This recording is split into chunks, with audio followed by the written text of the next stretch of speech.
Hello बच्चों, नमस्कार। आज के सेशन में आइए हम एसिड्स बेसिस एंड सॉल्ट को लेने वाले हैं। आज का ये सेशन हमारा क्लास 10th के लिए रहेगा, जिसमें कि हम डिस्कस करने वाले हैं एसिड्स बेस की क्लासिकल, मेरा मतलब है जो ट्रेडिशनल डेफिनेशन है उसको, और फिर हम आगे बढ़ेंगे उसके कुछ day to day life example को लेंगे एसिड्स के, बेसिस के एंड सॉल्ट के। साथ में हम डिस्कस करने वाले हैं कि एसिड्स और बेस की जो केमिकल डेफिनेशन है वो क्या हो सकती है। तो आइए स्टार्ट करते हैं। N acid is a substance which is सार इन टेस्ट। सार का मतलब क्या हो गया? जो स्वाद में खट्टा होता है। और हमने बेस को लिखा है, base is a chemical substance which is bitter in taste, जो कि स्वाद में कड़वा होता है। बच्चों, एसिड को अम्ल और बेस को भस्म कहते हैं, और साथ में साल्ट को हम लवण कहते हैं। इसके बाद हमने लिखा है कि N acid can change blue litmus paper into red, और जो बेसिस है ये क्या कर सकता है कि it can change red litmus paper into blue litmus paper में। ठीक है, तो इसके एग्जांपल में टमरिंड जैसे कि इमली हो गया, पिकल्स हो गए यानी कि अचार हो गए, है ना। इसके बाद लेमन जूस हो गए, ऑरेंजेस हो गए, विनेगर हो गया, हाइड्रोक्लोरिक एसिड हो गए, एंड सल्फ्यूरिक एसिड और नाइट्रिक एसिड, ये सारे ही हो गए बच्चों इसके examples.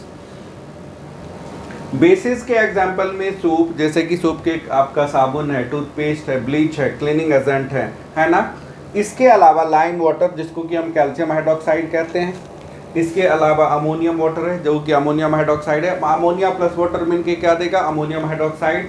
And some more examples are sodium hydroxide, potassium hydroxide and magnesium hydroxide। बच्चों, ये सारे ही बेसिस के एग्जाम्पल हैं। एसिड की ये एग्जाम्पल है। अब सॉल्ट क्या है कि जब एक एसिड और बेस के बीच में रिएक्शन होती है तो वाटर के अलावा एक सब्सटेंस बनता है जिसको हम सॉल्ट कहते हैं। तो अभी हम उसको भी डिस्कस करने वाले हैं। तो कुछ कॉमन सॉल्ट में हमने यहाँ पे सोडियम क्लोराइड, जिसको कॉमन सॉल्ट, जो कि डे टू डे लाइफ में हमारे काम आते हैं। साथ में पोटेशियम का सल्फेट हमने लिया है, potassium sulphate and calcium chloride, these are examples of salt. अगर हम बच्चों इसकी केमिकल डेफिनेशन लेने जाएं कि एसिड को हम केमिकली कैसे डिफाइन करें, तो हमने यहाँ पे लिखा है N acid is a substance which produces H+ ion in water, की जब हम किसी एसिडिक सब्सटेंस को वाटर में डिजोल्व करते हैं तो वो H+ आयन देता है। जैसे कि हाइड्रोक्लोरिक एसिड HCl, जिसका केमिकल नेम हाइड्रोजन क्लोराइड होगा, जैसे कि सल्फ्यूरिक एसिड, जिसको हम केमिकली हाइड्रोजन सल्फेट कहते हैं। इसके बाद हमारा हाइड्रोजन नाइट्रेट है या नाइट्रिक एसिड है। इसके अलावा hydrogen carbonate, acetic acid etcetera भी है। बच्चों, इसमें हम कार्बनिक एसिड्स को या ऑर्गेनिक एसिड्स को बाद में आने वाले चैप्टर में हम डिस्कस करेंगे। बेस को हम कैसे डिफाइन कर सकते हैं कि a base is a chemical substance which produces OH- ion, जो कि हाइड्रोक्सिल आयन देता है। कब? When dissolve in water. So examples are calcium hydroxide, sodium hydroxide and potassium hydroxide. अब हम बच्चों ये समझने का प्रयास करेंगे कि क्या होता है जब एक एसिड और बेस के बीच में रिएक्शन होती है। So when an acid and a base react together it forms a salt and water. तो इसलिए ऐसे रिएक्शन को जिसमें एक एसिड और बेस रिएक्ट करते हैं उसको हम न्यूट्रलाइजेशन रिएक्शन या सॉल्ट फॉर्मेशन रिएक्शन या फिर एसिड बेस रिएक्शन कहते हैं। बच्चों, इस लेवल में आके आई मीन 10th क्लास में आने के बाद हमसे ये एक्सपेक्टेशन होगी कि हम जब भी केमिकल इक्वेशन लिखें तो दैट शुड बी बैलेंस्ड। सो यहाँ पे हमने देखा कि ऑलरेडी बैलेंस, इसको बैलेंस करने की ज़रूरत नहीं है।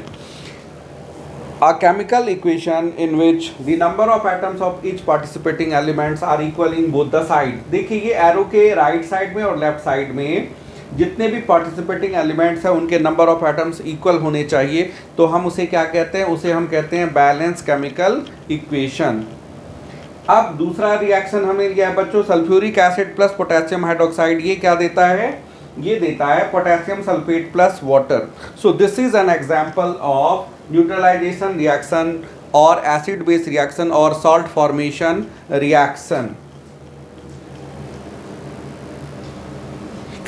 आइए बच्चों, अब हम इसी सेशन में डिस्कस करते हैं इंडिकेटर को। Indicator, INDICATOR। इंडिकेटर क्या होते हैं? इंडिकेटर्स आर द सब्सटेंसेज, है ना, which tells us whether the given substance is an acid और अ बेस। जो हमारे को ये बतलाता है कि जो गिवन सब्सटेंस है वो एसिड है या बेस है। अब ये इंडिकेटर दो तरह के होते हैं बच्चों। एक को हम कहेंगे नेचुरल इंडिकेटर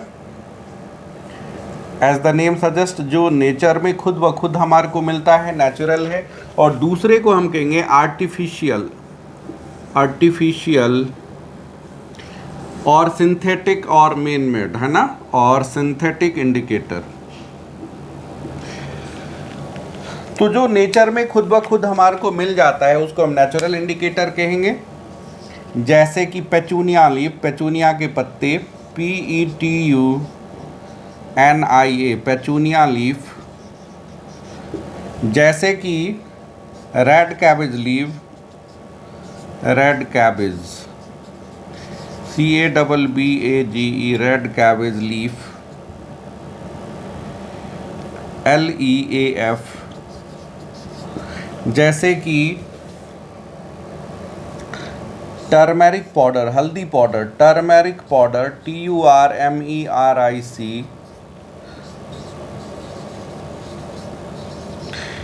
बच्चों ये सब एग्जाम्पल हो जाएंगे किसके, नेचुरल इंडिकेटर के। अब आर्टिफिशियल इंडिकेटर में हमारे सिलेबस में दो प्रेस्क्राइब्ड है, एक हमारा मिथाइल ऑरेंज है और दूसरा फेनोल्फथैलिन है।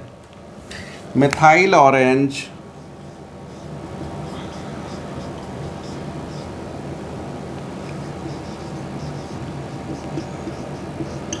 एंड फेनोल्फथैलिन।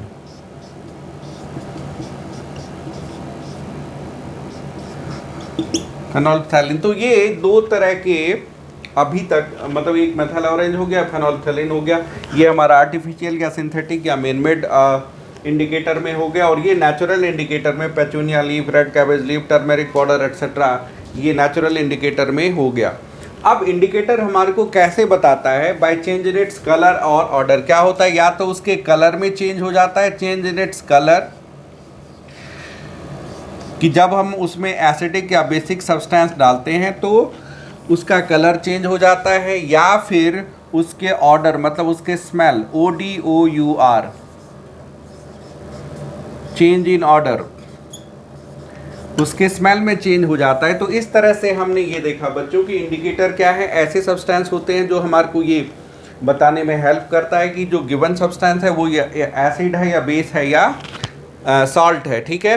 अब ये इंडिकेटर दो तरह के हैं, नेचुरल इंडिकेटर, आर्टिफिशियल इंडिकेटर। जो नेचर में हमारे को खुद मिल रहा है, जो नेचर में खुद एग्जिस्ट करता है, उसको नेचुरल कहेंगे। जो हमारे को नेचर ने प्रोवाइड करा है, जैसे कि पेचूनिया लीफ, जैसे कि रेड कैबेज लीफ, जैसे कि टर्मेरिक पाउडर, और जिसको हमने बनाया है उसको हम आर्टिफिशियल या सिंथेटिक या मेन मेड इंडिकेटर कहेंगे, जैसे कि मिथाइल ऑरेंज है, जैसे कि फेनोल्फथैलिन है। अब सवाल ये उठता है कि इंडिकेटर हमारे को कैसे बताता है, तो या तो उसके कलर में चेंज हो जाता है, ये ऑर्डर में चेंज होता है। बच्चों अगले सेशन में हम आपके साथ डिस्कस करेंगे कि क्या क्या इंपॉर्टेंट रिएक्शंस होंगे एसिड्स एंड बेसेस में, और कितने तरह के रिएक्शंस इसमें होते हैं, और इसके कुछ और जो सॉल्टेज हैं, सॉल्ट्स हैं, इनके बारे में हम डिस्कस करेंगे, उसका केमिकल फार्मूला, उसका केमिकल कंपोजिशन, उसके प्रॉपर्टीज़ और उनके क्या क्या यूजेज हैं, ये हम आने वाले सेशन में डिस्कस करेंगे। बच्चों हमारी आपसे हम्बल रिक्वेस्ट होगी कि अगर जो अभी तक आपने हमारा चैनल सब्सक्राइब नहीं करा है तो प्लीज़ हमारे चैनल को सब्सक्राइब कीजिए, लाइक कीजिए एंड शेयर कीजिए। मैं आपका कुलदीप कात्यायन अभी इसी पल आपसे लेना चाहूँगा विदा। Take care, bye bye.